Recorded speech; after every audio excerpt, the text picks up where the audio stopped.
देश की आवाज़ देख रहे तमाम दर्शकों को आदाब। मैं हूं डॉक्टर मोहम्मद अली हसन। हमारे साथ अभी जन स्वराज के जिला अध्यक्ष भाई सुनील जी हैं। और अभी हाल के दिनों में नीतीश कुमार ने मीडिया और पत्रकार लोगों के लिए पत्रकार पेंशन योजना दे करके पेपर में चैनल पर बड़ा बैनर लग गया और खुशहाल लोगों के जहन पर आ गया कि अब जो है पत्रकार लोगों को भी सम्मान मिलेगा और वो 6,000 से 15,000 तक मिलेगा, लेकिन उसमें सिर्फ़ और सिर्फ चुनिंदा लोग ही हैं।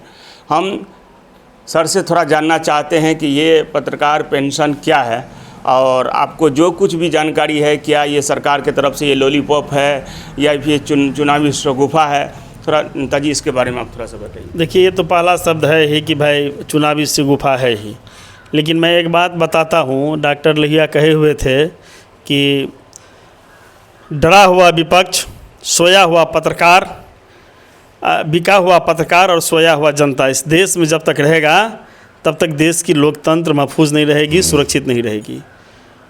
भाई पत्रकार के लिए जो लॉलीपॉप सरकार अभी पास किए हैं, उसमें पहले जो कानून सरकार की तरफ से या देश का चौथा स्तंभ है उसके लिए जो कानून बनाया है, उस कानून को पहले वो लचीला बनावे कि जो प्रखंड स्तर पर, नीचे स्तर पर जो जन समस्याओं को उठाते हैं और यहाँ के समस्याओं को आईना की तरह समाज को दिखाते हैं जो पत्रकार, उसके पसीना का भी कम से कम मोल भाव होना चाहिए, उसके पसीना के पर भी ध्यान देना चाहिए। वो तब ध्यान जाएगा सरकार का जब जो कठोर कानून है उसको लचीला बनाया जाएगा।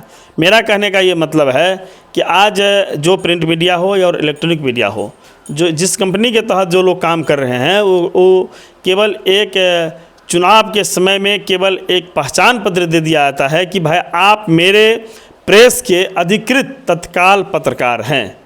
तो ये अस्थाई पत्रकार मेरे ख्याल से नहीं हुआ। तो जब तक अस्थाई पत्रकार का कानून नहीं बनेगा कि भाई जो लोग जिस कंपनी में, जिस प्रिंट मीडिया में काम कर रहे हैं, जिस इलेक्ट्रॉनिक मीडिया में काम कर रहे हैं, उसको अस्थाई तौर पर कानून को लचीला बना करके बजाबता अगर उसके पास में हुनर है, वो काम कर रहे हैं, और तो उनको पत्रकार का परिचय पत्र बनवा करके दे दिया जाए और उसका लाभ उस अंतिम माने प्रखंड स्तर पर जो काम कर रहे हैं उसको मिलना चाहिए।